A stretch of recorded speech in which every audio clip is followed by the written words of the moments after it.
I was diagnosed with myasthenia gravis in May 2008.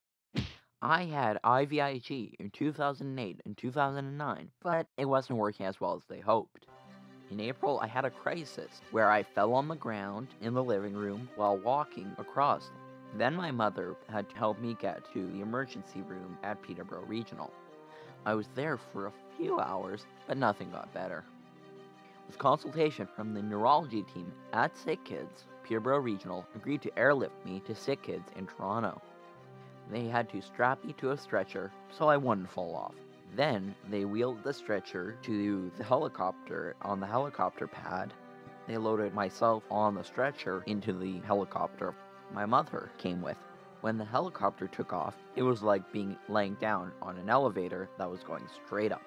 When I was traveling between Peterborough and Sick Kids, it just felt like I was asleep in a car. When we got to Toronto, the helicopter landed on the roof of Sick Kids. They pulled the stretcher off of the helicopter, and they rushed me down to emergency, where I was admitted to the regular hospital.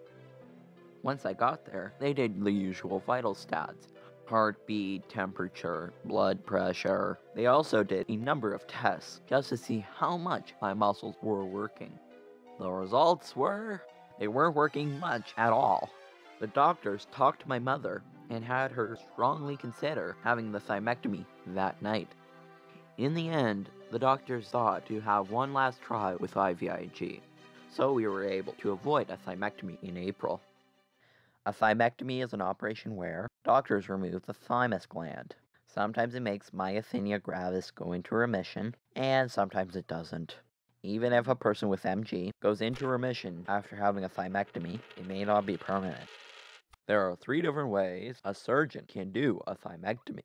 There's the transsternal, where they cut through the breastbone.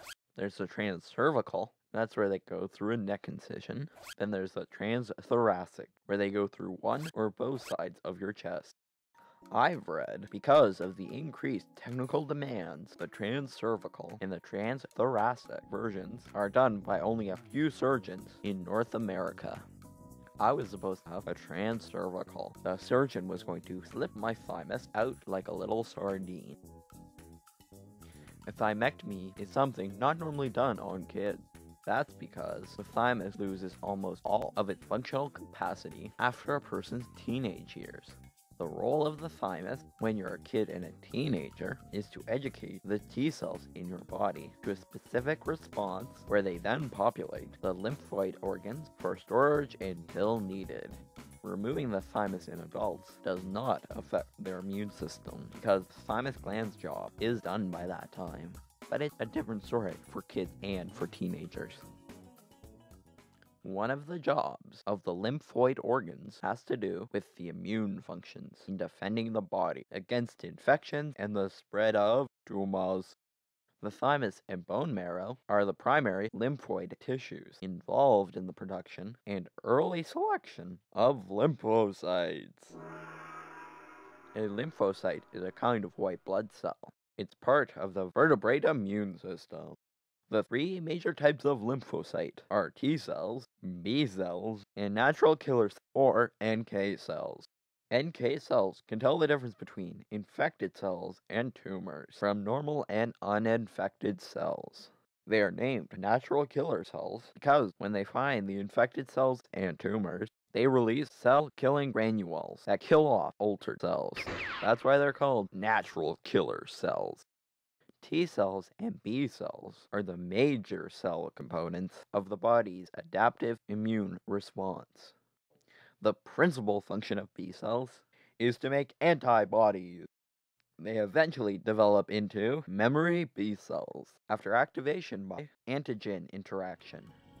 In other words, B cells remember what they've done so they can do the same thing in the future. T cells are a little bit more complicated. There are 6 different types of T cells, and how T cells are directed into particular subtypes is not very well understood. The 6 types of T cells are the helper T cell that helps B cells turn into plasma cells and help activate cytotoxic cells. The cytotoxic T cell destroys virally infected cells and tumor cells. The memory T cells provide the immune system with a memory of past infection, so the body knows what to do if the same or similar infection shows up again in the body. The regulatory T cell.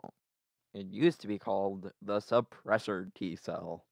The major role of this T cell is to suppress autoreactive T cells that did not get the message to stop fighting an infection once the infection is gone.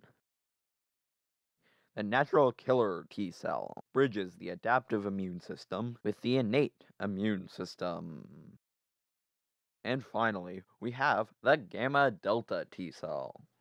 This T cell specifically and quickly responds to a small, non-peptidic microbial metabolite.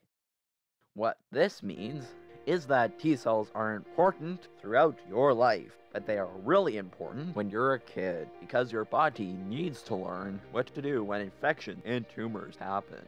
If your body doesn't know what to do, it can protect you from future infections that could happen throughout your lifetime.